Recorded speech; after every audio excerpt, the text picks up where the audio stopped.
अखिल चक्र YouTube channel को समस्त को स्वागत।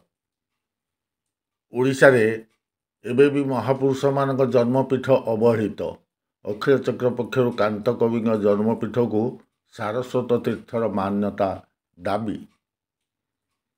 केंद्र और राज्य सरकार तीर्थक्षेत्र और पर्यटन स्थली को सौंदर्यकरण दिगरे कोटी कोटी टंका मंजूर कर चलती, किंतु ओडिया जाति और भाषार अस्मिता कहुआ महापुरुष मान जन्मपीठ अवलुप्त अवस्था से भली पड़ी रही।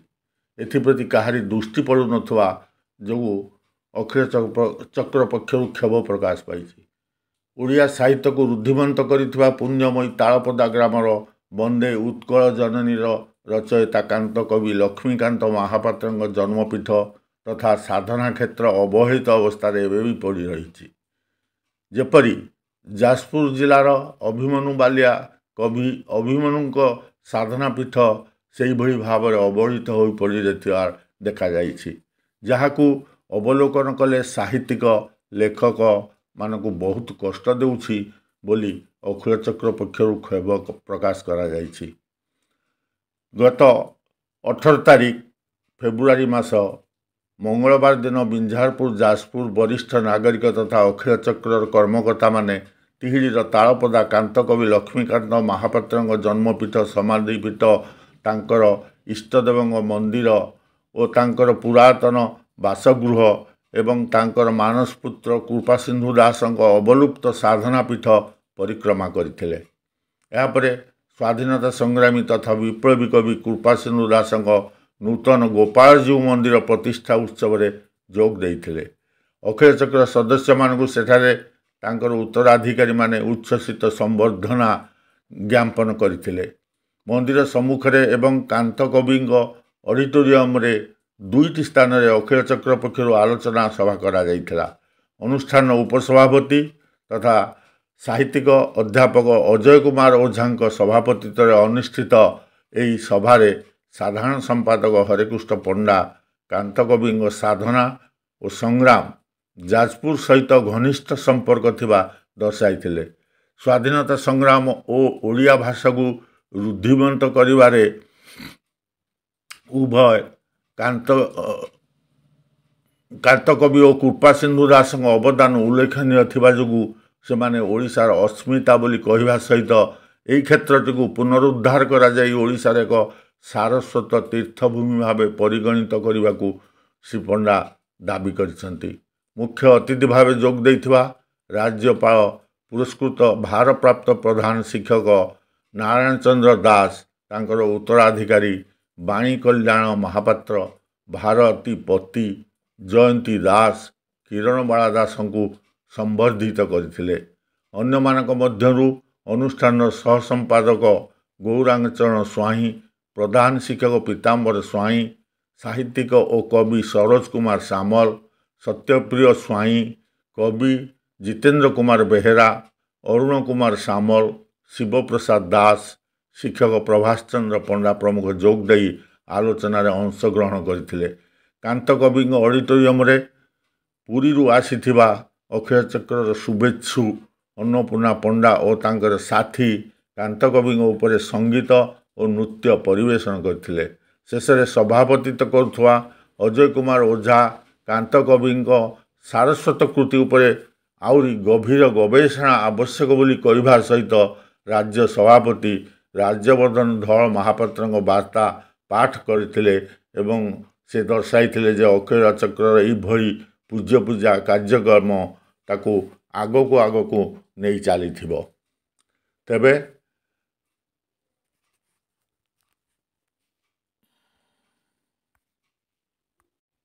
तेबे आसतु जानिबा कांत कवि जन्मपीठ तालपदार ऐतिह्य संपर्क एवं कांत कवि लक्ष्मीकांत महापात्र जीवनी संपर्क रे।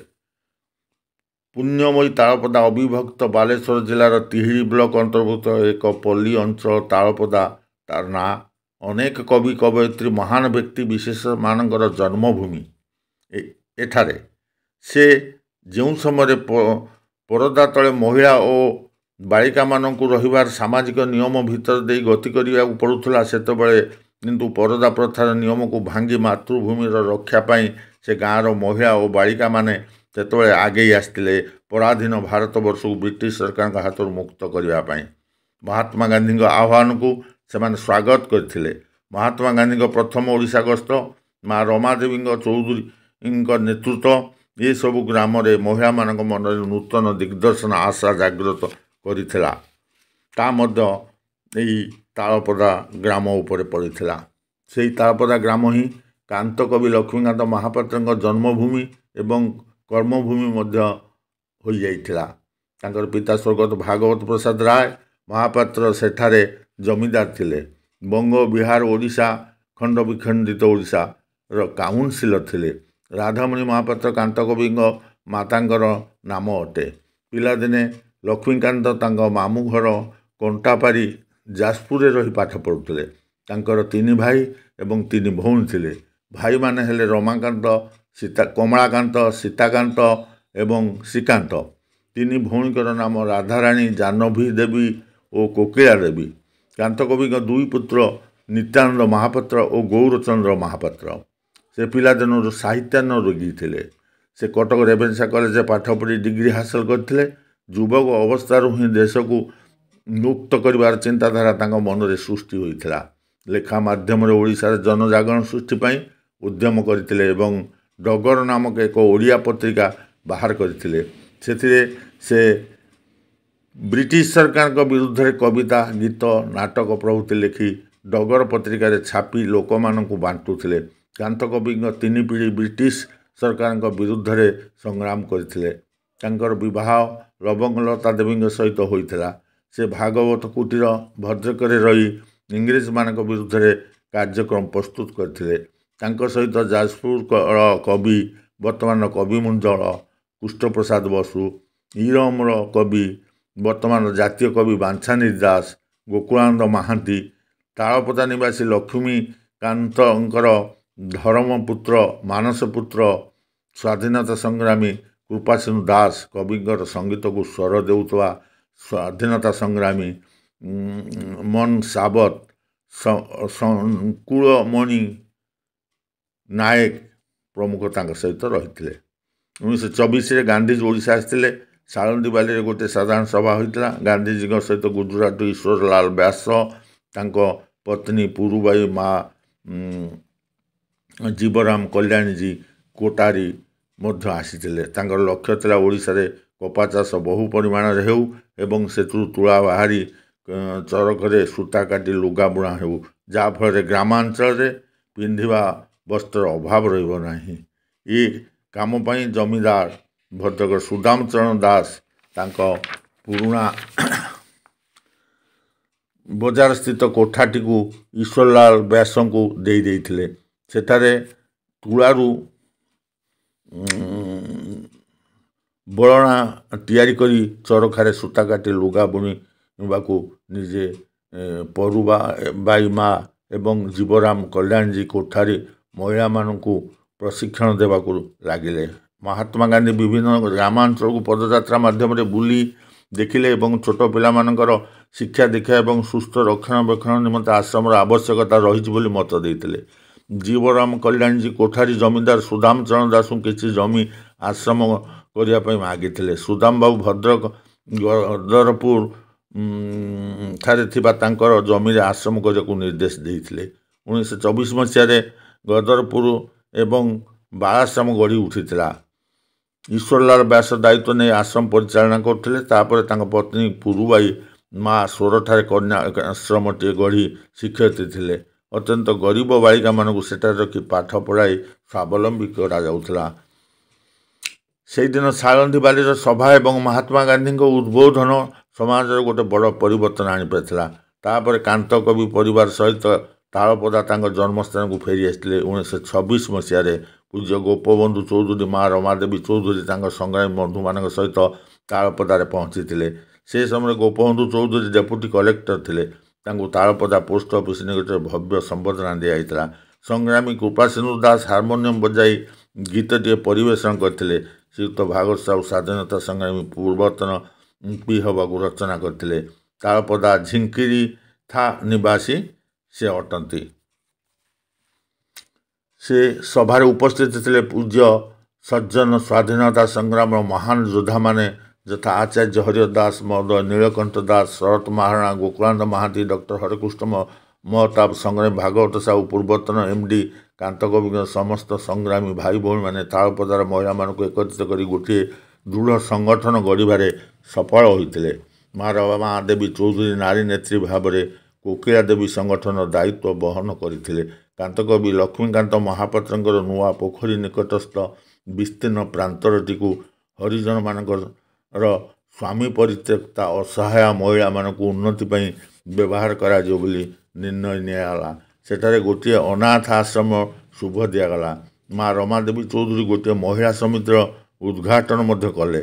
से कृपासिंधु दास घर समस्ते आतिथ्य ग्रहण करते। सर्वदा परदा तले मुह लुचाई रोकुवा कृपासिंधु दास पत्नी सुलोचना देवी स्वाधीनता संग्राम महिला सभ्या भाव में रही सब कार्य संग्रामी कृपासिंधु दास को साहाय्य करते।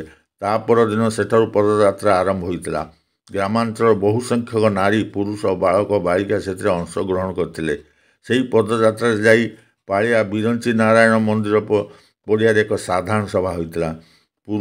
स्मरण था कि से सभारे जाजपुर कवि मंत्र कृष्ण प्रसाद बसु एवं इरमर जातीय कवि बांछानिधि महांती उपस्थित थे। तापर से पदयात्रा इरम अभिमुखे करते। आचार्य हरिहर दास, नीलकंठ दास थे। कांतकवि लक्ष्मीकांत महापात्र धीरे धीरे रोगग्रस्त हो पड़ते। हाथ गोड़ सब पंगु होगा लगिला। किंतु से सबू से खातिर नक ब्रिटिश सरकार हटाइवाई संगीत नाटक रचना करी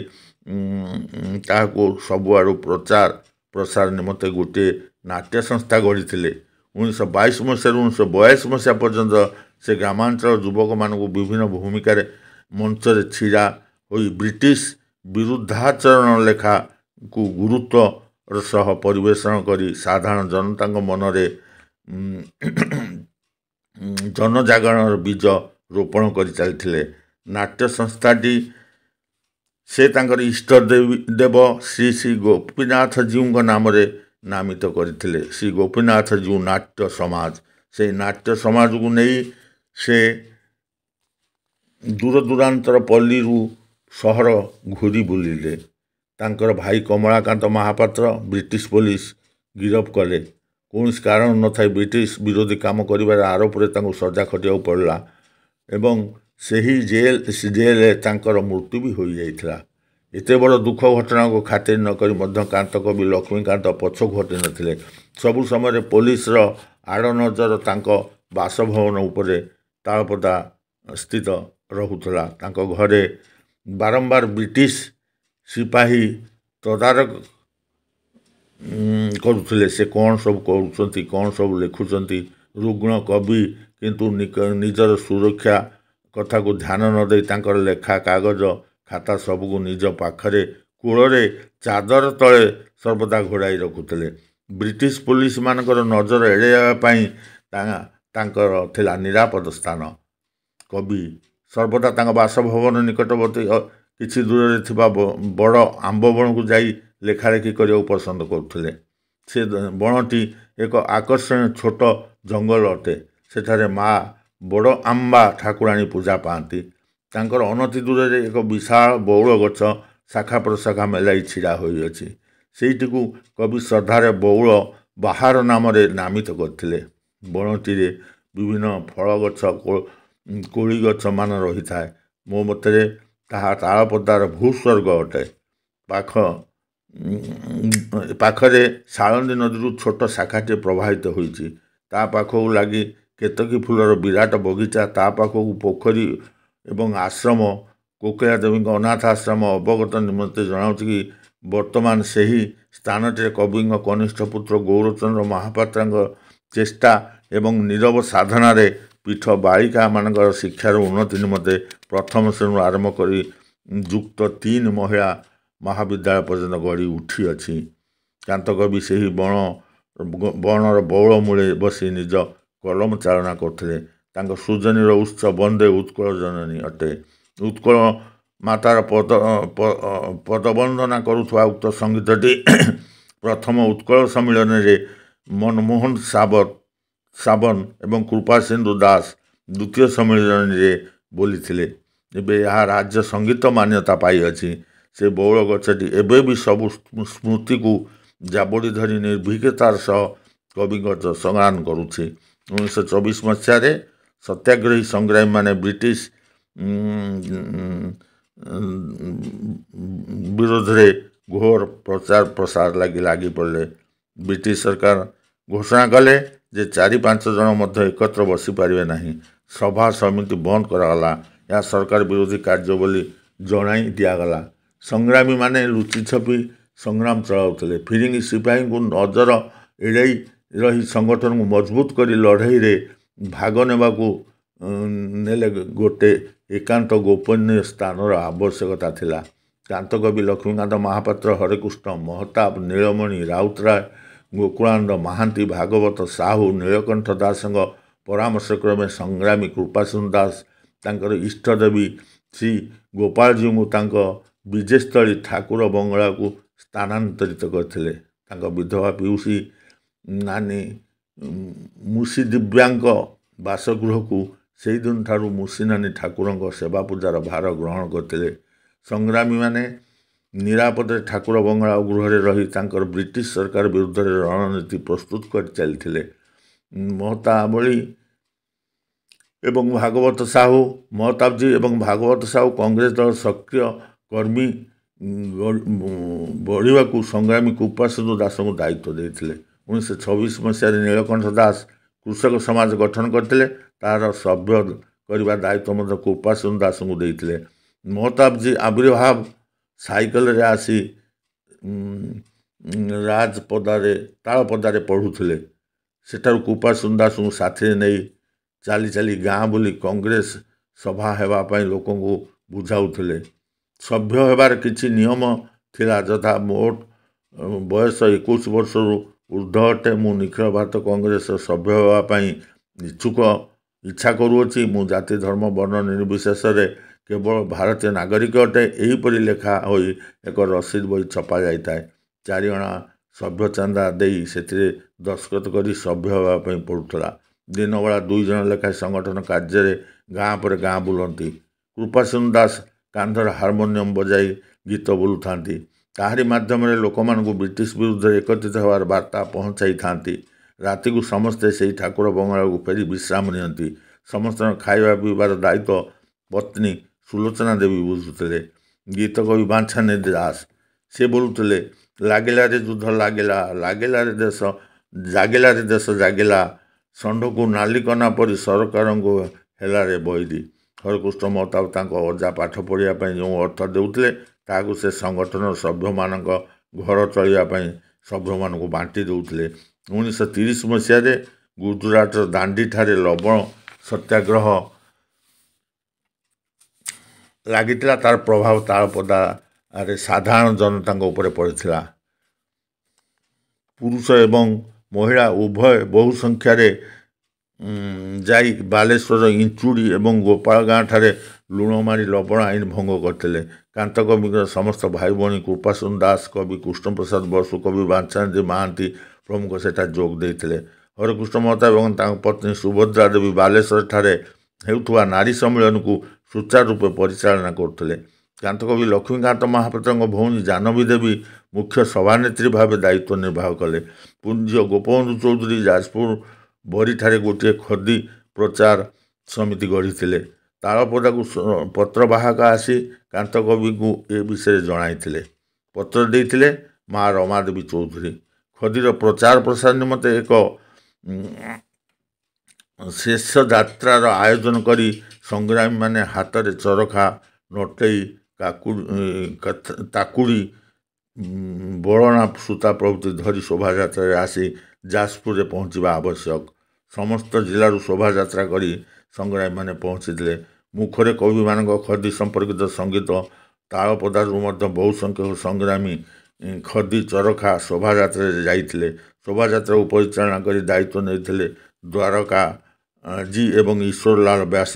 କବି ବାଞ୍ଛାନିଧି ମହାନ୍ତିଙ୍କ ରଚନାର ଗୀତ ବୋଲି ବୋଲି ସଂଗ୍ରାମୀ କୃପାସିନ୍ଧୁ ଦାସ ଜାଗରଣ ସୃଷ୍ଟି କରିଥିଲେ। ଏହିଭଳି ଏକ ସ୍ଥାନ ଏବେ କିଭଳି ଅବସ୍ଥାରେ ପଡ଼ି ରହିଛି ଏବଂ ବର୍ଷ ପରେ ବର୍ଷ ବିତି ଚାଲିଛି।